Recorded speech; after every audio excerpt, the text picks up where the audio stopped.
ஓம் நம சிவாய. ஓம் நம சிவாய. ஓம் நம சிவாய. ஓம் நம சிவாய. மனித அறிவியலும் ஆன்மீகமும் இந்த உலகத்துல தொடர்ந்து வளர்ந்துகிட்டே தான் இருக்கு. இந்த பிரபஞ்ச ரகசியங்களை உண்மையை உணர்ந்தவங்க தான் நம்ம சித்தர்கள். பிரபஞ்ச சக்தியை எப்படி உள்வாங்கிறது, அதை எப்படி மனித சக்தியா மாத்துறதுங்கிற ரகசியங்களை தெரிஞ்சிருந்தாங்க. அப்படி தெரிஞ்சுக்கிட்ட சித்தர்கள் ஒரு விஷயத்த தெளிவா கண்டுபிடிக்கிறாங்க. வருஷத்துல ஒரு குறிப்பிட்ட நாள்ல பிரபஞ்ச சக்தி ரொம்ப அதிகமா பூமியை நோக்கி இறங்குதுன்னு. அந்த நாள் தான் மகா சிவராத்திரி.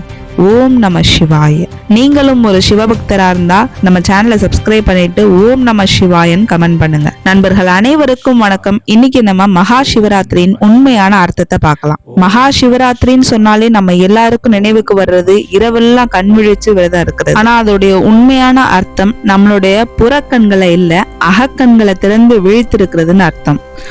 இந்த நாள்ல நம் முன்னோர்களும் சித்தர்களும் தியானத்தின் மூலமா அகக்கண்களை திறந்து பிரபஞ்ச பேராற்றலை நேரடியா உடலுக்குள்ள செலுத்துறாங்க.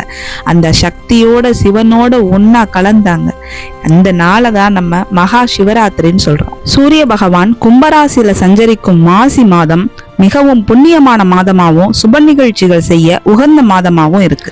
மாசி கயிறு பாசி படியுங்கிற பழமொழி இந்த மாசத்தோட பெருமையை விளக்குது. பொதுவா மாசி மாசத்துல வெள்ளிக்கிழமை அல்லது சங்கடகர சதுர்த்தியில சுமங்கலி பெண்கள் மஞ்சள் கயிறு மாங்கல்ய சரடு மாத்துறது கணவனோட ஆயுள அதிகரிக்கும். குறிப்பா மாசி மாசத்துல மாத்துற கயிறு பாசி படியும் வரை, அதாவது பல ஆண்டுகளுக்கு நிலைத்திருக்குங்கிறதா இதோட பொருள். இந்த மாதத்துல ஆறுகள், குளங்கள், கடல்கள்னு எல்லா நீர்நிலைகளையும் கங்கை தேவியே நிறைந்திருக்கதா நம்பப்படுது. மாசி மாதத்துல மகுடம் போல திகழும் திருநாள் தான் மகா சிவராத்திரி. பொதுவா சிவராத்திரினாலே தேய்பிரை சதுர்த்தசி திதி தான். ஆனா மாசி மாதத்துல வர்ற சிவராத்திரி மட்டும் ஏன் மகா சிவராத்திரின்னு போற்றப்படுது? ஏன்னா குறிப்பா இந்த நாள்ல விரதம் இருந்து சிவனை வழிபட்டவங்க மகாவிஷ்ணுவுக்கு மகாலட்சுமியையும் சக்கராயுதத்தையும் பெற்றாரு. நான்முகனான பிரம்மனுக்கு சரஸ்வதி கிடைச்சாங்க. நந்தி எம்பெருமான் சிவராத்திரி மகிமைய உலகத்துக்கு எடுத்து சொன்னாரு. அதன் பின் முருகன், சூரியன், சந்திரன், மன்மதன், இந்திரன், அக்னி, குபேரன் எல்லாரும் நல்ல வரங்களை பெற்றதா புராணங்கள் சொல்லுது. மனதை கட்டுப்படுத்தும் மிகப்பெரிய விரதம் தான் மகா சிவராத்திரி விரதம். இந்த நாள்ல விடிய விடிய 4 ஜாமங்கள்லயும் 4 கால பூஜைகள் நடைபெறுது. கோயிலுக்கு போக முடியாதவங்க வீட்டிலே முறைப்படி 4 கால பூஜையும் செய்யலாம். இந்த விரதத்தோட பெருமைய வேற எந்த விரதத்தோடையும் ஒப்பிட முடியாது. ஏன்னா சிவராத்திரியில விரதம் இருக்கவங்க தெரிஞ்சும் தெரியாமலும் செஞ்ச எல்லா பாவங்களும் நீங்கி 5 புலன்களையும் வென்று நம்ம மனசு ஒரு அமைதி கிடைக்கும்.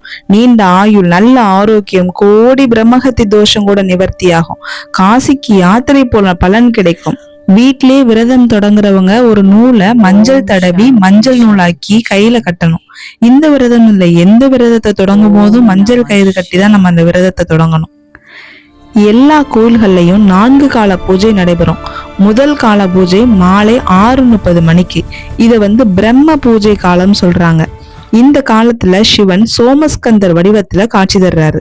இந்த சோமஸ்கந்தர் வடிவம் உருவாக காரணம் சூரபத்மனின் கொடுமைகளை தடுக்கிறதுக்காக தேவர்கள் சிவபெருமான் கிட்ட முறையிட்டப்போ அவரோட நெற்றிக்கண்ல இருந்து 6 தீப்பொறிகளை கங்கை நதியில விடுறாரு. அது சரவண பொய்கையை அடைந்ததுக்கு பிறகு 6 குழந்தைகளா மாறி கார்த்திகை பெண்களால வளர்க்கப்படுறாங்க. இந்த 6 குழந்தைகளையும் பார்வதி தேவி அணைக்கும் போது ஒரே கந்தன் வடிவு பெற்றாராம்.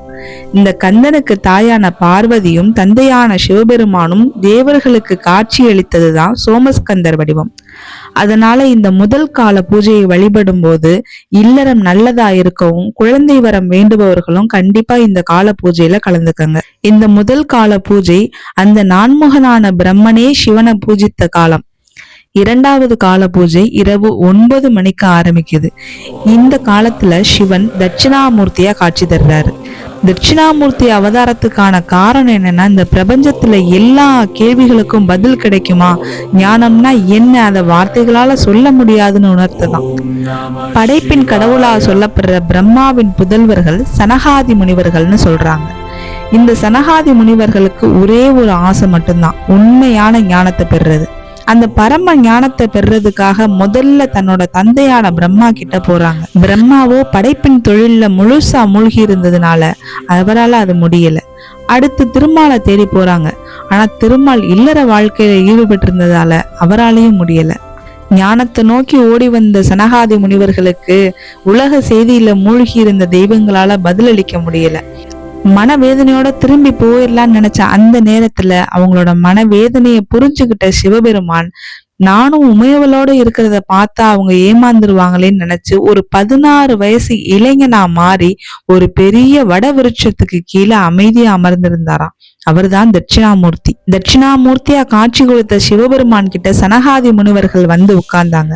அவங்களும் கேள்வி கேட்க தொடங்கினாங்க. ஆத்மானா என்ன, மாயைனா என்ன, பிரபஞ்சத்தோட உண்மை என்னன்னு எவ்வளவோ கேள்விகள் கேட்டாங்க. தட்சிணாமூர்த்தியும் பதில் கூறினாரு.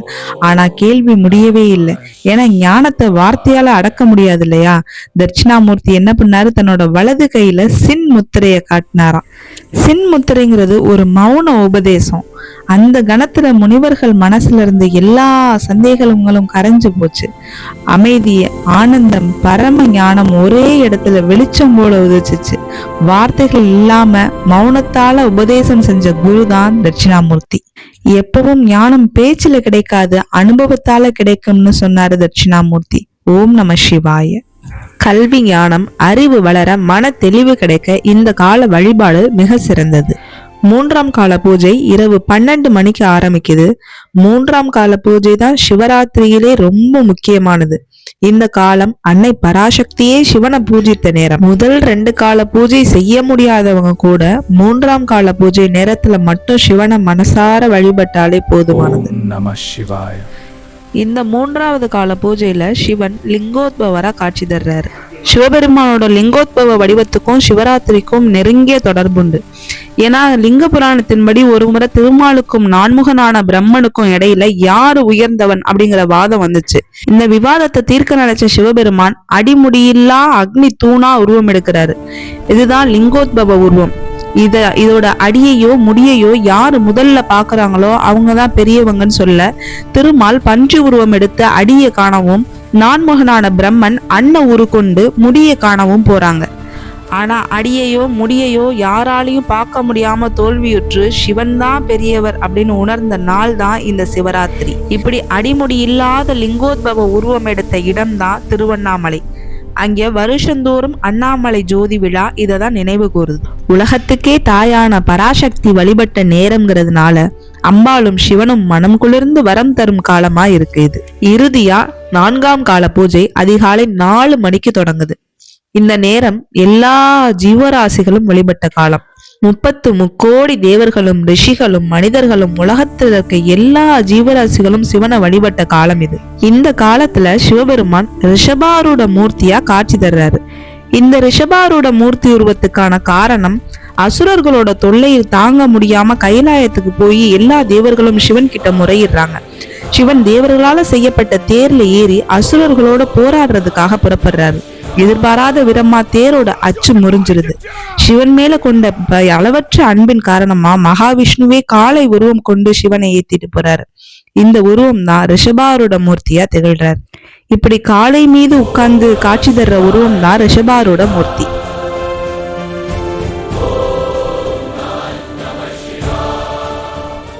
இந்த 4ஆம் கால பூஜை செஞ்சோம்னா சௌபாக்கியமும் வாழ்க்கையில நல்ல உயர்வும் நல்ல நிலையும் கிடைக்கும். இப்படி 4 காலத்திலையும் 4 விதமா நமக்கு சிவபெருமான் சிவராத்திரியில காட்சி தர்றாரு. இந்த விரதத்தோட உண்மையான நோக்கம் மனிதர்களுக்கு ரொம்ப முக்கியமானது உணவும் தூக்கமும் தான். இந்த 2ஐயுமே துறந்து சிவனுக்காக விரதம் இருக்கிறது தான் இந்த நாளோட பெரிய நோக்கம். உணவையும் உறக்கத்தையும் விளக்கினாலே புலன்கள் தானா அடங்கும். அப்பதான் அந்த இறை உணர்வையும் நம்மளால அனுபவிக்க முடியும். இந்த இறை நினைப்பு தான் முக்தியையும் தரும். இரவு முழுக்க கண் விழிச்சு கண்களையும் திறந்து ஓம் நம சிவாயன்னு சொல்லிக்கிட்டே இருங்க. தேவாரம், திருவாசகம் போன்ற சிவபெருமானோட பாடல்களை உச்சரிச்சுக்கிட்டே இருங்க. கண்டிப்பா உங்க வாழ்க்கையிலையும் ஒரு மாற்றம் நடக்கும். இப்படிப்பட்ட சக்தி வாய்ந்த மகா சிவராத்திரி விரதத்தை கண்டிப்பா தவற விடாதீங்க. இந்த பதிவு பிடிச்சிருந்தா லைக் பண்ணுங்க. நண்பர்கள் அனைவருக்கும் வணக்கம். மேலும் நிறைய தகவல்களுக்கு ஸ்டோரி ஹப் தமிழை மறக்காம சப்ஸ்கிரைப் பண்ணிருங்க.